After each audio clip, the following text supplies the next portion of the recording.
Welcome to the NitWits, a weekly roundtable discussion on the Penn State Nittany Lions, now in its 23rd season. Our panel features a longtime Penn State media and NitWits tag team, Neil Rudell of the Altoona Mirror and Mark Brennan of Lions 247 with Fight on State. The NitWits are hosted by WTAJ's Jack Washer, and each week we welcome a former Nittany Lion as our special guest analyst. The NitWits are brought to you by Irwin Financial, Raymond James, a firm foundation for your financial future. By Encompass Health, a higher level of care. Encompass Healthcare. Ask for us by name. By Monarch Cleaners, for all your dry cleaning, carpet cleaning, and rug cleaning. By Reed and Solaney Orthodontics, providing friendly, family-focused orthodontic care in Altoona, Bedford, and Huntington. By Allegheny Street Cigar, Blair County's only cigar lounge. By McAleer's Plumbing, specializing in plumbing and heating and air conditioning, serving our community since 1886. By Freedom RV, Freedom RV Rentals, your best vacation ever. By Remax Results Realty Group, committed to a culture of professionalism, productivity, and exceptional service. By Dorman's Jewelry, the answer is always Dorman's. By Star Beverage, no matter what type of weather, we are a convenient drive-through one-stop beer store. By Kogan Electric, lighting the way for you. By Lions 247 with Fight on State, your online home for Penn State football and recruiting coverage. And by the Altoona Mirror, featuring Penn State Game Day every Friday and Penn State Extra every Monday.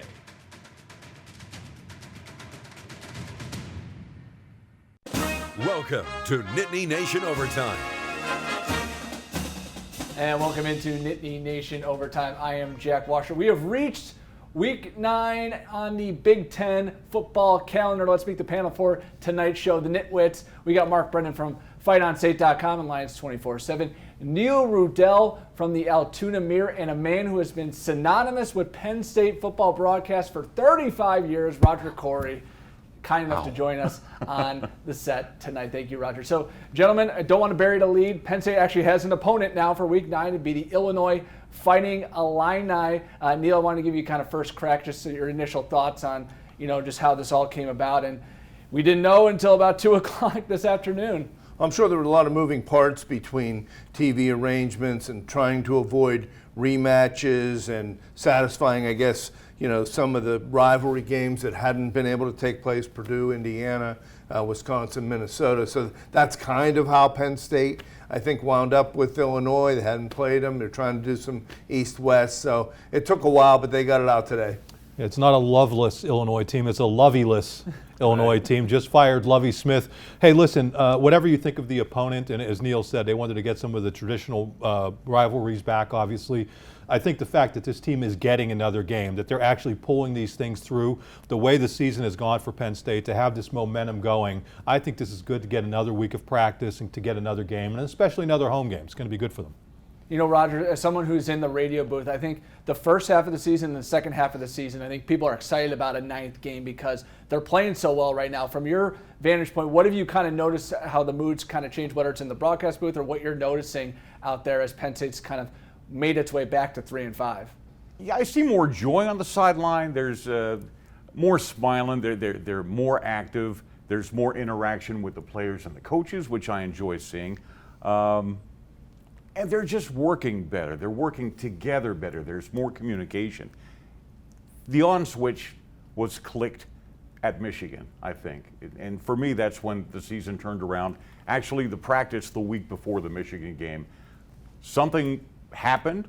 The switches came on.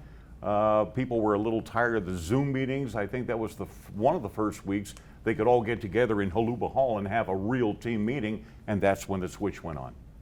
I think it's so interesting just to see how the first 5 weeks played out. We talked about it a lot on the show about how the Indiana game, I think, really changed a lot. But Mark, what have you kind of seen these last 3 weeks that, Roger kind of touched on it, but this team, I mean, yeah, you're not playing Ohio State, you're not playing Indiana, but they're beating up on teams they should beat, outside of the first half yesterday against Michigan State, but they turned around in the second half, and really that game is not close in the fourth quarter. Yeah, I mean, after the game on Saturday, Sean Clifford said, we've got our swagger back, which may be overstating it a little bit given the quality of opponent that they were playing.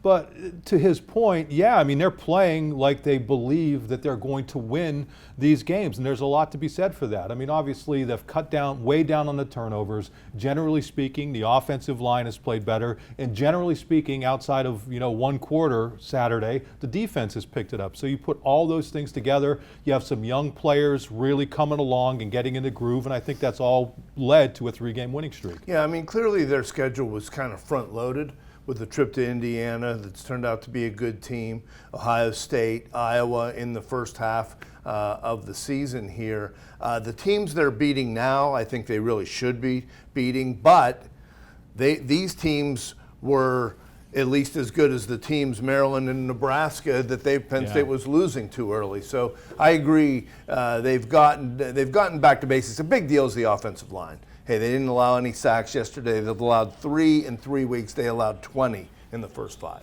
All right, still ahead on the show, the Michigan State game yesterday. We're going to dive into it, and it kind of perfectly summed up Penn State's season as a whole. So when we come back, we'll get more into the Michigan State game and also talk about bowl season. That's still ahead on the show.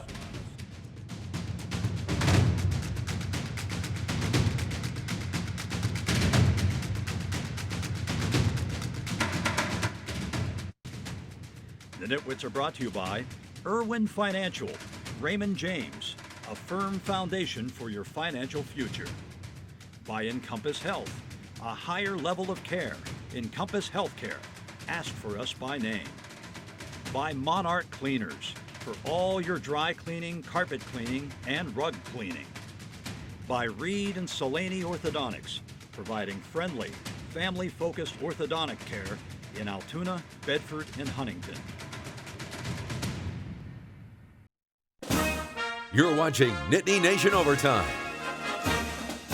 All right, welcome back to the show. Let's dive into yesterday's win over Michigan State. Penn State emerges victorious over the Spartans to get to 3-5. But before the game, Mark, when we think senior day, it's a huge deal. I think Penn State does it right, but with the rising cases and whatnot, they had to get a little creative. You see everyone on Zoom and whatnot, but the parents were actually able to come in, but then they're like, yeah, once the game begins, you got to get out. So, I mean, you were there. What did you kind of think of everything that kind of went down pregame before we actually started kicking things off? All the credit in the world to the Penn State ops people for being able to pull that off. I mean, we were under the impression that parents weren't going to be able to be there at all.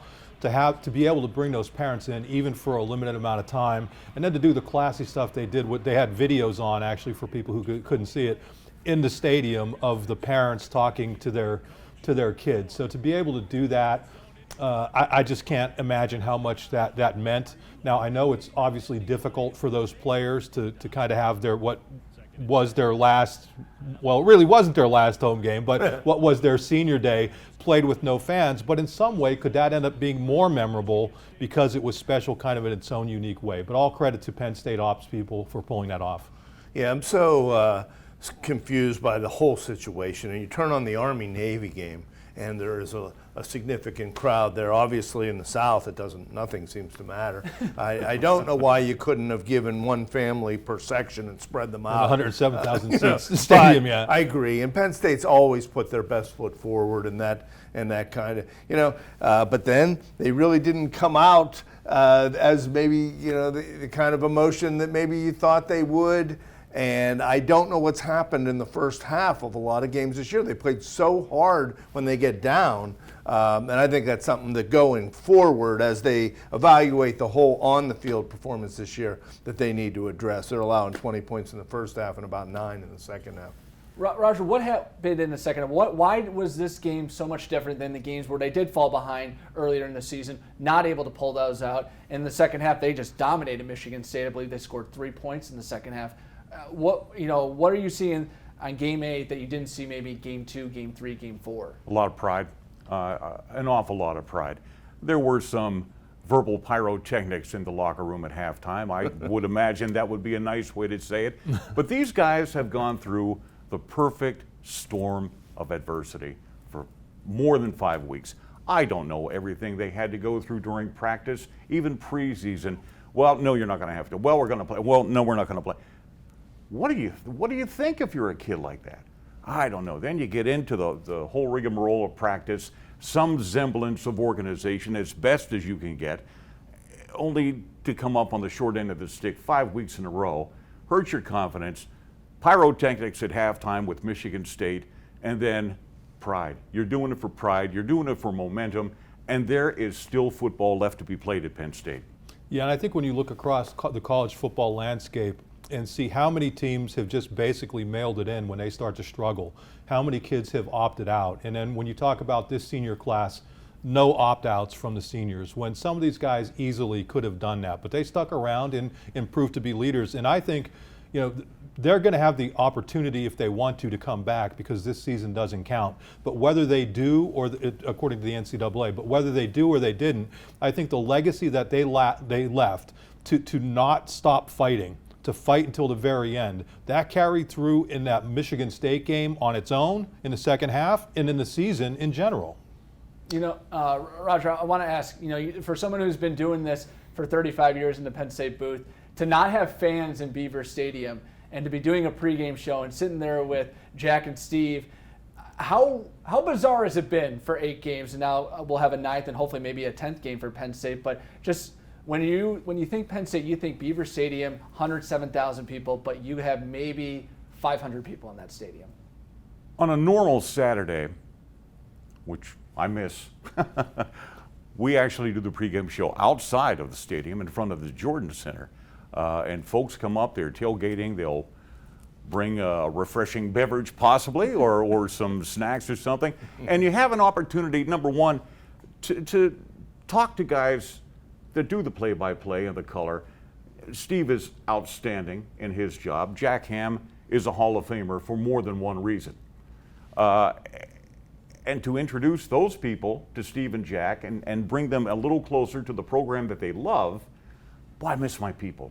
I just miss them. I'm sure they miss you too, Roger, because you are the perfect host for a lot of those questions and your insight and your knowledge and your humor.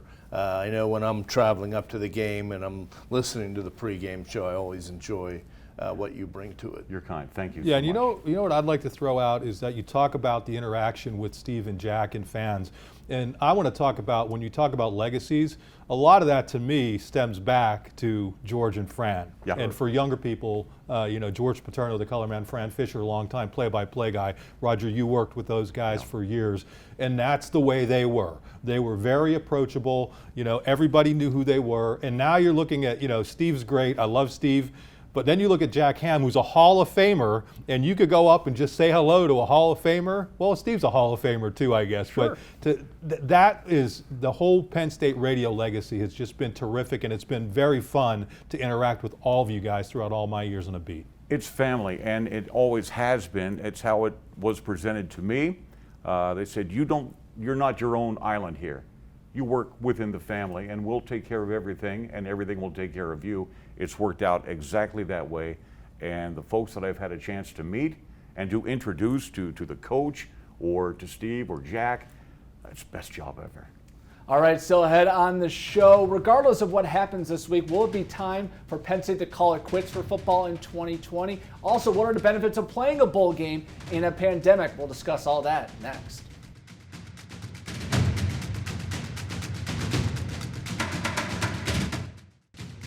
The NitWits are brought to you by Allegheny Street Cigar, Blair County's only cigar lounge. By McAleer's Plumbing, specializing in plumbing and heating and air conditioning, serving our community since 1886. By Freedom RV Rentals, your best vacation ever. By Remax Results Realty Group, committed to a culture of professionalism, productivity, and exceptional service. You're watching Nittany Nation Overtime. Welcome back to the show. All right, so whatever happens this week, Penn State will either be 3-6 or 4-5, and you're seeing teams, guys, around the country start to maybe opt out of bowl games before they even have been offered an invitation. What are your guys' thoughts, Neil, in terms of should Penn State get an invitation to a bowl, would this be beneficial to them, even though it's during a pandemic, or should they just, after this week against Illinois, just kind of tap out for 2020? Well, I thought that these kids have given so much and suffered so much and sacrificed that after this past game that would have been enough. But they all appear to be enjoying it and wanting to be around it. When you listen to Mennett and Dodson, two great leaders of this offense, and Tony on defense, they all sort of want to stay together. They're playing well. I don't know at a bowl game, they're going to have to continue to isolate and be up there, I guess, for another few weeks. We'll see what happens. It could be a Phoenix type or maybe playing North Carolina. They look pretty good in the December 30th bowl. So I don't know about a bowl game. I would defer to what their wishes would be, but I do admire them for wanting to play, continuing to this ride. You notice how Neil doesn't even want to say the Duke's Mayo Bowl? You don't even want to bring that up. I think it's this easy. I think you put it to a vote of the players and say, hey, do you guys want to do it? And if they do, now the one factor that I think you have to take into account is the difficult situation that James Franklin has been in with his family. And I think all of our hearts go out to him, knowing what his family is dealing with and his daughter's dealing with a sickle. So that's a difficult part of it. But for me, I would have to believe that the smartest thing to do is say, hey guys, you vote on it, and what you decide to do, that's what the program's going to do. The last time they did that was the last time the players voted. They didn't want to go somewhere. Or would it be like under Joe, where what did they say when they picked the captains under Joe Paterno? The players voted for the captains, but Joe counted the votes. Yeah, he said 4 Italian kids. Yeah.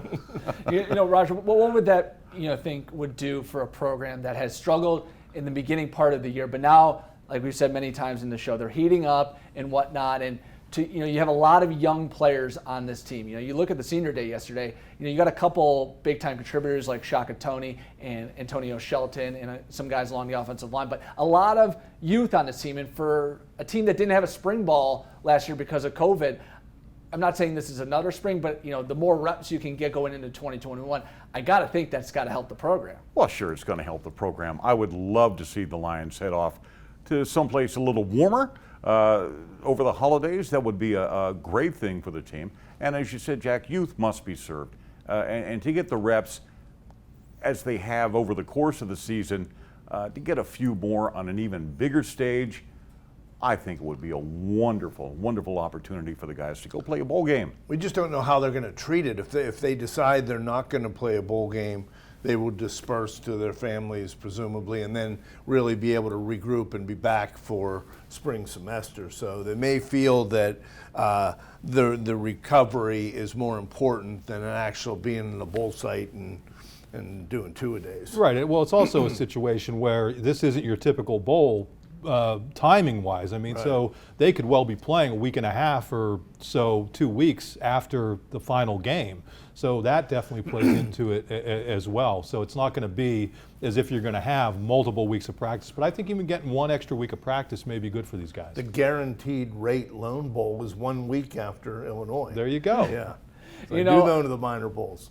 With this team this year, I think one of the things I've been kind of following is the emergence of Parker Washington, but also the development of Jahan Dotson that's allowed Parker to have such an amazing freshman year. Roger, when you look at those two guys, and specifically Jahan, who no one really gave him a lot of credit because he's trying to fill in for KJ Hamler. You got Pat Fryermuth, but he has really emerged as an elite receiver, not only on the team, but in the Big Ten. And I mean, granted, Penn State's not doing well, but if they were doing well, he'd be getting some national attention. He would be getting national attention.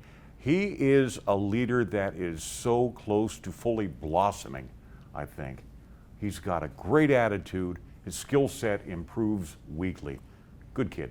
Yeah, I wonder if he's got a decision to make after the year. I mean, it may be premature to say it, but everybody looks at a Jason Owe and a Rasheed Walker as guys who may have those decisions to make. And I wonder, Jahan Dotson, when you see what he's doing, and he did it against Ohio State as well, and that game is going to stand out, because when you're talking about Ohio State, you're talking about elite athletes. So I really wonder if he's going to have a decision to make after this year. I like that they took the wraps off him in the punt return game. He'd been fair catching a lot of balls, even early yesterday. They needed an injection. He gave them one. I think that was a good move of their special teams. Yeah, you weren't complaining about the lack of fair catches, though, when the guy slipped on the kickoff. I'm forgetting who was it even that I was immediately thinking of Neil saying, why are they fair catching all these? That's because some of these guys have trouble and can't quite get it done. But it was good to see the special teams have such an impact for Penn State, because Lamont Wade had a couple of nice returns too, so that kind of came into play.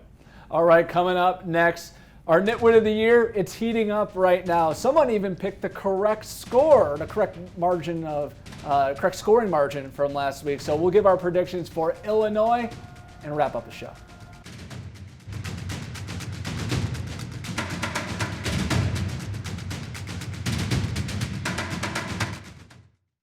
The Nitwits are brought to you by Dorman's Jewelry. The answer is always Dorman's. By Star Beverage. No matter what type of weather, we are a convenient drive-through one-stop beer store. By Kogan Electric, lighting the way for you. By Lions 247 with Fight on State, your online home for Penn State football and recruiting coverage. And by the Altoona Mirror, featuring Penn State Game Day every Friday and Penn State Extra every Monday. You're watching Nittany Nation Overtime. As we wind down the show, let's take a look at our up-to-date Nitwit of the Year standings. Mark Brennan. Really? I didn't realize. Nailing the score. Well, I don't know if it was the exact score, but you picked the right margin and whatnot, and it's kind of tough to beat you when you do that and whatnot. So you have 2. Our guest has 2. Neil and I stuck in the cellar behind the deflated ball. Neil, We're not mathematically eliminated We are not. yet, Jack. If they get a bowl, they have to go to a bowl game to keep us in it. Exactly. There you go. So you What want a bit of bowl. pressure. Neil needs a bowl. So, yeah, Mark, so Illinois is the opponent this week. They just fired their coach.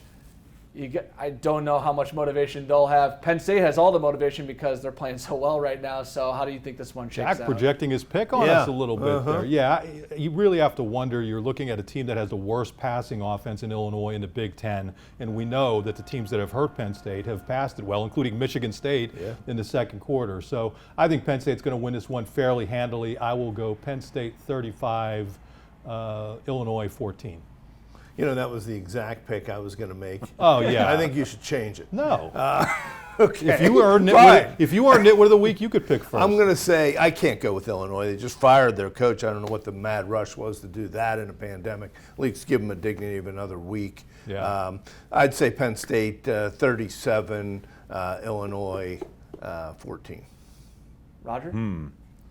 42-10 Penn State. It's easy. A lot of pride left, a lot of football to play.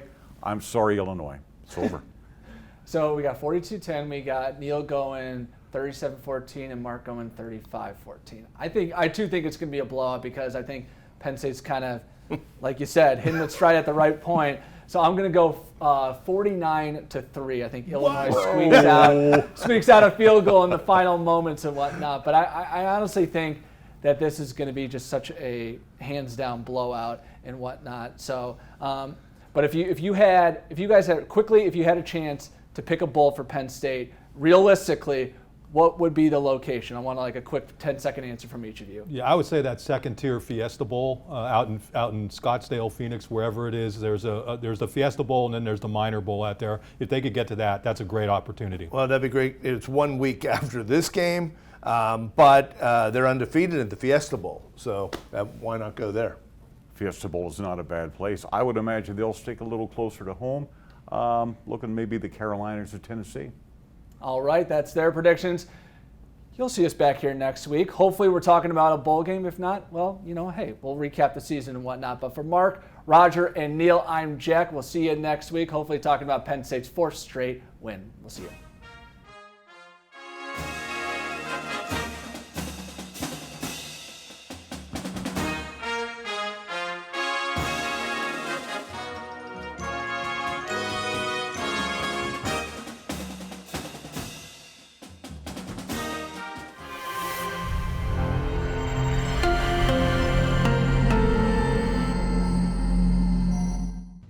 The NitWits have been brought to you by Irwin Financial, Raymond James, a firm foundation for your financial future.